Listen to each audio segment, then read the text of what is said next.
Social media lurking is basically second nature now. It's the modern way of satisfying our curiosity. Instagram? It's the go-to for this kind of thing. But here's the big question. Can you actually tell if someone's looked at your profile?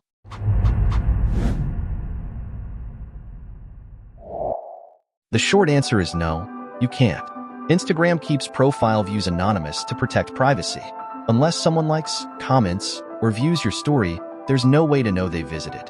If you use a business or creator account, Instagram Insights shows the number of profile visits, not who they are.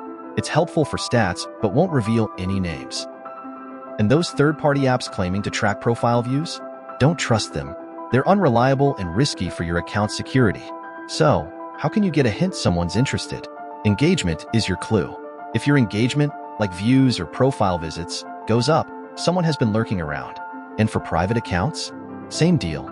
Only approved followers can see your stuff, but Instagram still won't tell you who's been visiting. So, while Instagram protects your privacy, it keeps everyone else's a secret too.